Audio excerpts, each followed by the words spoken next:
Bonjour, notre histoire aujourd'hui s'intitule « D'étonnantes richesses en réserve ».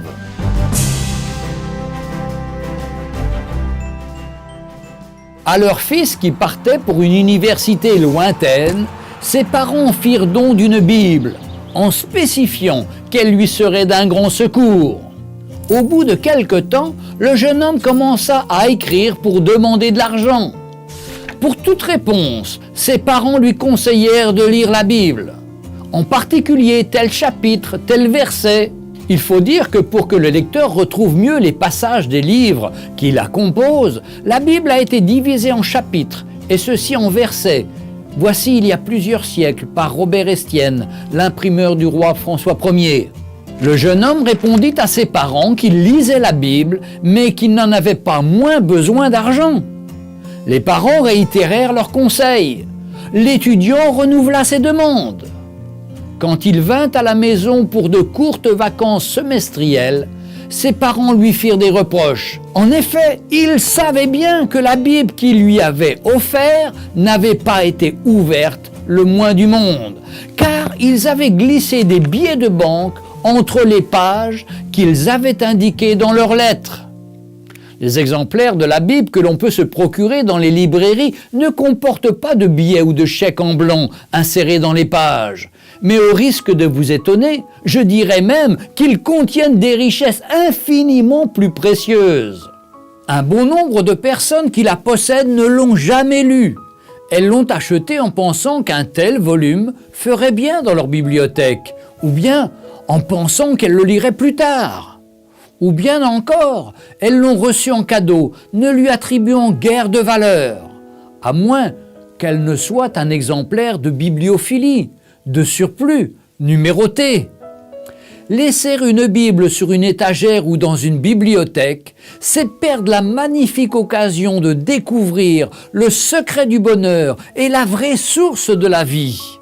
C'est se priver de connaître et de posséder tous les trésors de la révélation de Dieu. Dieu seul parle bien de Dieu, a dit Pascal, ce grand savant, philosophe et écrivain français.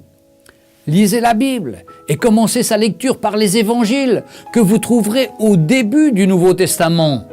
Vous ne tarderez pas à être mis en présence de Jésus, de ses paroles bienfaisantes, de sa puissance déployée à travers les miracles qu'il a accomplis. Vous ferez la découverte de l'amour de Dieu qui s'est manifesté de façon sublime par le sacrifice de Jésus sur la croix, afin de vous sauver de votre vaine manière de vivre et de vous donner la vie éternelle. Vous serez pénétré par le désir de recevoir la vie nouvelle qu'il accorde à ceux qui se sentent petits et misérables, mais qui croient à son amour. Ouvrez donc les pages des évangiles et vous vous en approprierez les promesses innombrables que la Bible recèle. Ce livre a transformé l'existence de multitudes de chrétiens en tout lieu de la terre. Ouvrez donc ces pages et lisez-le. Il bouleversera aussi votre vie pour votre bénéfice. La Bible, un livre pour être lu, pour être cru et pour être vécu. Pourquoi demeureriez-vous dans la pauvreté spirituelle alors que Dieu veut que vous connaissiez le trésor incomparable de son amour ? Le roi David a dit dans le psaume 119 au verset 72 « Mieux vaut pour moi la loi de ta bouche que 1000 objets d'or et d'argent. » L'avez-vous rencontré ? Avez-vous votre Bible ?